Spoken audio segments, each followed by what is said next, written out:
Gary DePaul with Unlabeled Leadership. Welcome to episode 55. Elia Gourgouris leverages non-negotiable habits for happiness. Here's a shout out to listeners in Seoul, Korea, and in Tennessee in Mount Juliet and Mountain City. With that, let's get started. Is happiness really a choice? If you talk to Elia, he would say so. In fact, he says that as his motto, happiness is a choice. Through his speaking engagements, his clients, his colleagues, and even within his family, he has a goal to make the world a better and happier place. Which reminds me of Roger Kaufman, who believed that every action you take is either contributing towards or against society. Elia exemplifies his mission, whether it's through his clinical psychologist in his earlier days, or his articles that he published in Huffington Post and Thrive Global, or even as the president of the Happiness Center, and as you'll soon find out, as a soccer coach. He thrives and strives towards this mission with his heart. And when I talked to him, he said he speaks from the heart, and I believe it. Do you want to build better relationships, have better health, have better working conditions? Then choose happiness. The trick, though, is learning how to choose happiness and what those actions involve. I think in this area, we could learn a lot from Elia. Part 1. Be of service. If you read my leadership books, you'll quickly find out that leadership is not about you. What it is about is you helping other people develop their mental and moral qualities, capabilities, and behaviors. Putting it in simpler terms, helping people build character. Of course, leadership is bidirectional, meaning that by doing it, you're helping yourself develop your character and build those mental and moral qualities, capabilities, and behaviors. In a sense, this is what Elia talks about in his first story. And he shares a lesson well learned and well practiced. Here's Elia. There have been many people throughout my life that have shared their wisdom and their knowledge with me and that have been impactful. But the earliest memory that I have that I think probably set the stage and set some very deep roots in my soul and in my being came when I was 5 years old. And my grandfather, Elia, whose name I carry and I honor, shared something with me that was so profound that it changed my life. He died soon after that. So I don't have a lot of memories of my grandfather. This was when I was growing up in Greece. So this was in Greek. So the translation basically is the following. He sat me down. Now imagine this, a 5-year-old little boy, right? And he said, my boy, if you want to be successful in life, if you want to be happy in life, all you need to do is do something good for somebody else every single day, and you will be the richest man on this earth, unquote. Now, for some reason, in my little 5-year little brain, it clicked. Basically, do something good for somebody else every day and you'll be the richest man. To a 5-year-old, the richest man would mean, maybe material things. But what my grandfather was saying is when you serve somebody else, there's an act of kindness in your heart and you do it on a consistent basis, that you will be a rich man. And he meant it, on an emotional and spiritual level. And I started striving to do that as early as I can remember, helping somebody else, paying them a compliment, even when I was a little kid. When we moved to the United States and was just starting middle school, which is not an easy transition to make, and, I had a difficult name and I was painfully shy and so on, growing up in Santa Monica in Southern California, somehow kids would open up to me, both boys and girls, in 7th grade. I don't know how I was able to help them. It was basically common sense or maybe just a listening ear, which sometimes is the ultimate gift. The best communicators in life are the ones that talk less and listen more. And I was able to help them. And that almost set the stage of becoming a psychologist. I didn't even know the word psychologist, that you could actually make money and actually help people by listening to their problems and hopefully offering them some tools and some solutions. In both of my books, the last chapter, the 7 Paths to Lasting Happiness, the last chapter is be of service. And the most recent book, 7 Keys to Navigating a Crisis, is kindness. So I always end both my talks and my books with that lesson that I learned from my grandpa when I was 5 years old, 5 decades ago. Happy people by nature, because their batteries are full and they practice self-care, they naturally help other people. On the flip side, when we perform acts of kindness and acts of service, something happens to us on the inside. It's that warm feeling. It's that inner reward, and that enriches our lives.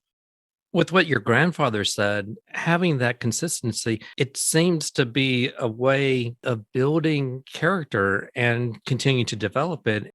That coupled with your capabilities of listening to other kids, when you were in middle school, those two things seems to complement one another to really develop what you do and how you interact with others. I think it kind of happened organically. Yeah. Like I didn't think about it. Oh, you should be a good listener, or you should do kind of thing. It just kind of evolved. It just clicked. When something clicks, you hear something and you recognize it's truth with a capital T. I think my 5-year little brain and little soul somehow captured what my grandpa was trying to say. And really, that's kind of like the last memory I had of him, because he died when I was 6. So I don't remember a lot from him, but I certainly remember that. And I'm very grateful to him for planting those seeds to a young person.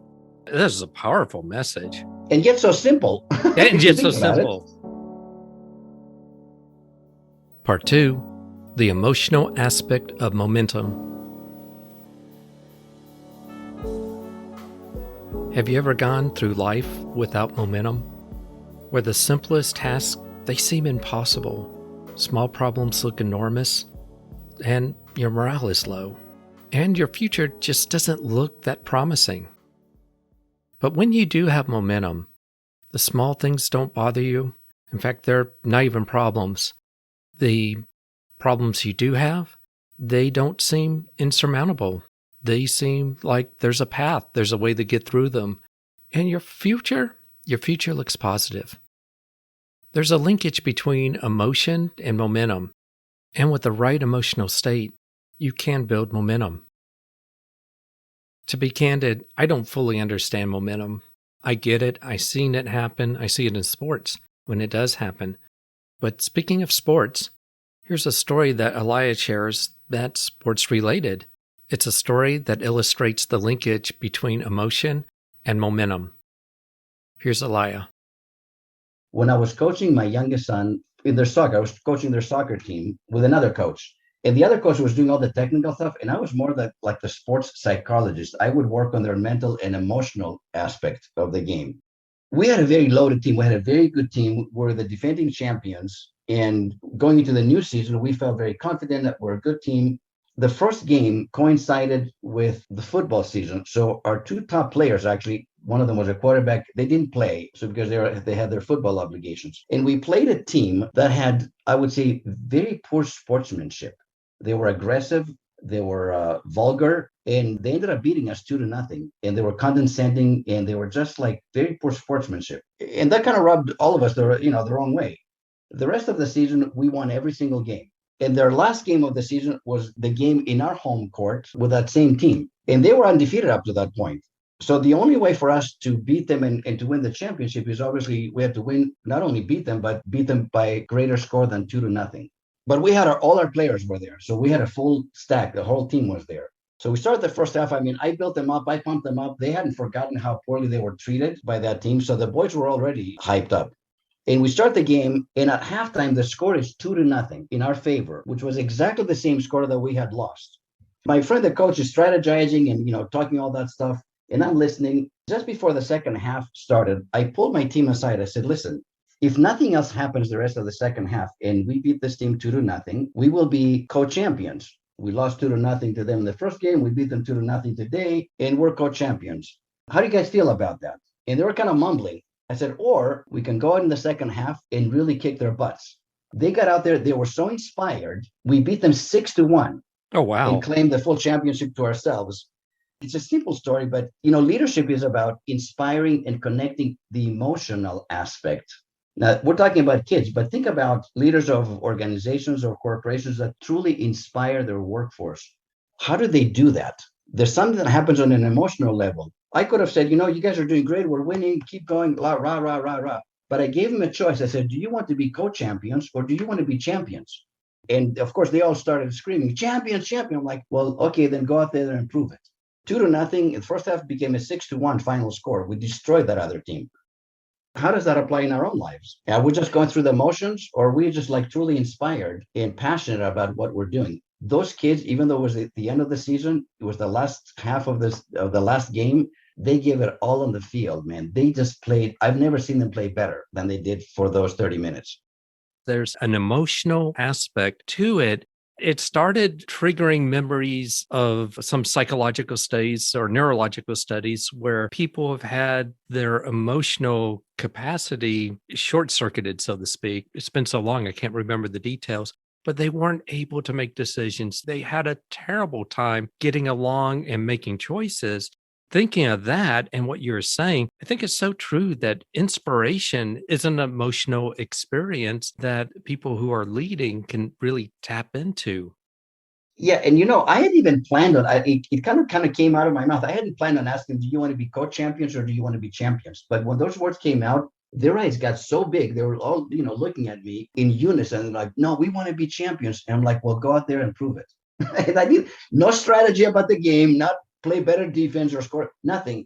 They were so hyped up on such an emotional level that destroyed the other team. I'm telling you, and it was such a pleasure to watch them have fun and be totally engaged and being in the present. Obviously, the other team, their sportsmanship was still poor afterwards. They couldn't believe they got trounced and were very reluctant to congratulate us. But, it didn't really matter because our kids were happy. We took them Yeah. out for ice cream afterwards. But it goes to show you the power when you connect to that emotional component. When we go to work, are we inspired like that? Or are we just going through the motions? When we pull into the parking lot before we go into the building, do we leave our hearts and our minds in the car and become like zombies, kind of going through the motions for 8 hours, 8, 9, 10 hours, then get back in the car? Or are we fully engaged? And I guess that's the question for leadership. Are your folks fully engaged? And if they're not, what are you doing about it? It's one thing to inspire other people, but you choose the attitudes, you choose the approach you have when you're in that parking lot parking. Do you go in with the right mindset? And whatever that mindset is, it's going to affect your whole day.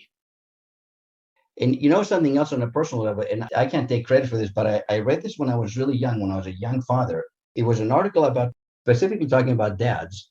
When you come home from work, before you walk into the house, what energy are you bringing? If you've had a rough day at work and you're frustrated and you're mad or angry or just agitated, guess what? When you walk through those doors and your spouse and your kids are waiting for daddy home and all that stuff, you're going to bring that energy, that negative energy into your home, which will have the impact the rest of the evening as a result of that. The author of this article basically was saying, if you're not in a good place, don't get out of the car. Stay in the garage until you can shift and pivot and clear your head and clear your heart and walk into your home. I'm assuming these are the most important people in our lives, right? Our families, our spouse, our kids, and so on. Walk into this home with a positive and uplifting attitude, because that energy will permeate the rest of the evening. And that when you sit in the car in your garage or right in front of your apartment, your home, you sit at choice. And the choice is, am I going to walk in there grumpy, or am I going to take some time to meditate, to clear, and walk in there with a positive attitude, and therefore impact and influence the energy in my home? I've never forgotten that article because it just resonated with me. Who's going to walk through that door? Same as you do in the morning when you go to work. Who's going to walk through that door to your office? The same is true when you come home in the evening. Part 3, Call to Action and Self-Assessment. There are a handful of cognitive strategies of learning. This includes chunking, building frames, conceptual maps, advanced organizers, using metaphors, analogies, similes, rehearsal, imagery, and of course, mnemonics. But there's other things that you can do to increase your learning. And Elia shares with you some things that you can do in particular. Here's Elia again. Knowledge without application is just education. In other words, you can go out there and read the top 10 books on Amazon on happiness and highlight them and underline them to death. And when you're done, what do we usually do with the books when we're done? We put them back on the bookshelf, never to be seen again. So now we're more knowledgeable about happiness, but we're not any happier. As a matter of fact, I think we're actually more frustrated because we do know, what happiness looks like, and we've read all about it, but our lives haven't really changed. And why is that? In life, that includes happiness in every other aspect of our lives. It doesn't matter what we know. What truly matters, what do we do with what we know? It's to take action. That's where the magic really happens. If I read your book, The 7 Keys of Navigating a Crisis, and I just take it in as entertainment, then it's a waste. at the end of your chapters, you actually give the readers an opportunity to think about, reflect, and put it into practice what they just experienced in that chapter. In every talk that I give and in every seminar that I run or webinar or what have you, there's always a call to action at the end. Because, there are a lot of great speakers out there that you laugh and make you cry. And it's like this education, there's some education, some entertainment. It's a mix of the two.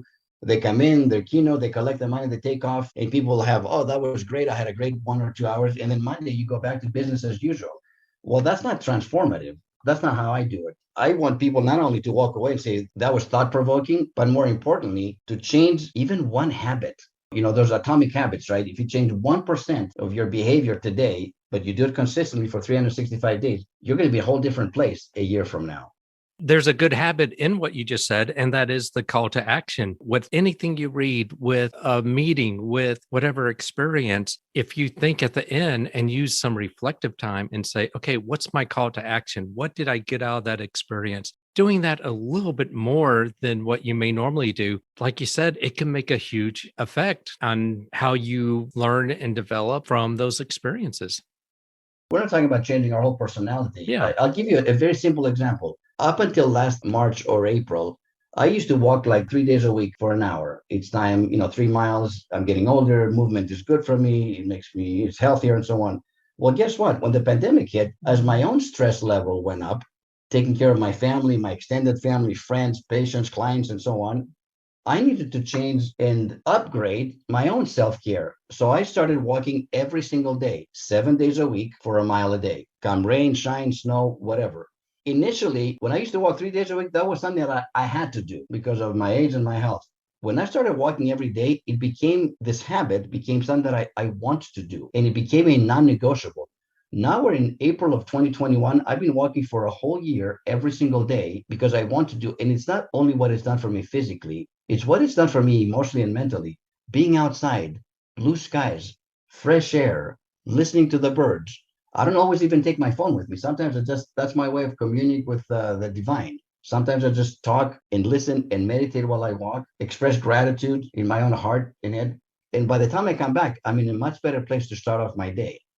And that's not negotiable. Like I'm telling you, nothing gets between me and my daily walks, nothing. And when that happens and people see that, you're modeling leadership, you're modeling behaviors that can really make a difference in people's lives. And I'm sure that's had a cumulative effect on you that's much different than when you just did it 3 times a week. Yeah, because number one, it's not something I have to do. It's something that I want to do because I've seen the benefits. It makes me feel better. It's almost like a gift to myself because we need to practice self-care physically, emotionally, mentally, and spiritually because there's so many stressors in life. And you know what? If it's to be, it's up to me. I'm responsible for myself. I can't be blaming anybody else. And I'm serious. So I've done that. I've done other things in the emotional, mental, and spiritual aspect as well. But I just want to give you a simple example, but it's consistency, right? Yeah. I didn't do it just April and May and then got too hot. Like, I don't want to walk. I've done it for a full 12 months and I see the benefits. I'm healthier physically, mentally, and emotionally better now than I was 12 months ago, even though the last 12 months have been really hard for all of us. Very hard. As the circumstances change with the pandemic, you were able to adapt. And I think that's a great model for how we should be approaching life. As people get vaccinated, the pandemic eases off a little bit. I'm not planning on changing this because now I've discovered a micro habit that is so good for me that regardless of what's happening, I'm going to continue doing it. Even if the stress level reduces, which hopefully it will, I'm not going to stop doing that or go back to 3 days a week because I see the benefits. Yes, it does take some discipline, but not as much as I thought. When you start eating healthier food, your body actually craves healthier food. It's kind of the same principle. I kind of think about making up a bed.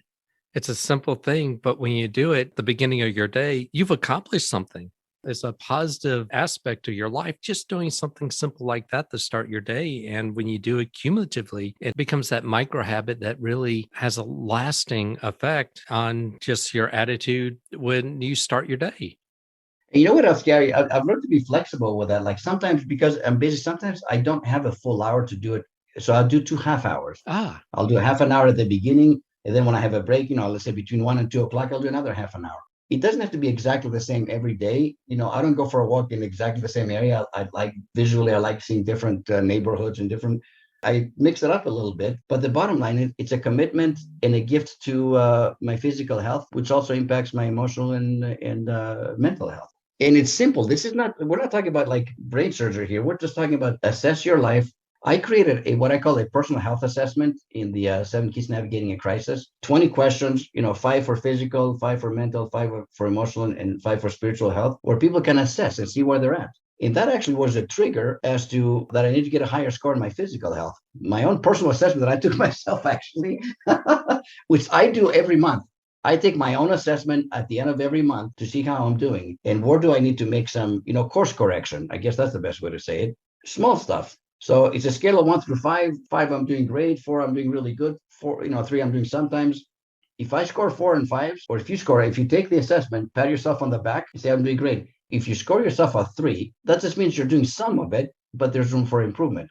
However, if you score a 1 or a 2, those are red flags. Those are directly impacting both your health, but also, I believe, your happiness as well. I can share the PDF with you, Gary, afterwards, and you can, feel free to share it with your listeners afterwards. It takes 2 minutes to take the assessment, but it's of such great value long term. When you do that on a regular basis, when you take that assessment on a regular basis, you're giving yourself feedback. And it's so easy to be caught up in this world and pulled into things that may not be as healthy for you, like working extensive hours that really decreases your productivity. This is a mechanism to do a reality check and say, okay, am I still on course? Am I still going in the right direction? No, you totally captured it, Gary. That's exactly what it's for. It takes 2 minutes, but it gives you a wealth of information. So as I start the new month, maybe I need to focus more a little bit on my mental health or my spiritual, or maybe physically I'm doing okay, but emotionally I'm really struggling. So it's just an assessment that's easy to take that gives you a plethora of information. My thanks to Elia Gourgouris. If you'd like to learn more about Elia, go to the show notes. And if you have a question or comment, go to unlabelleadership.com, click the message icon, and leave up to a 1-minute message.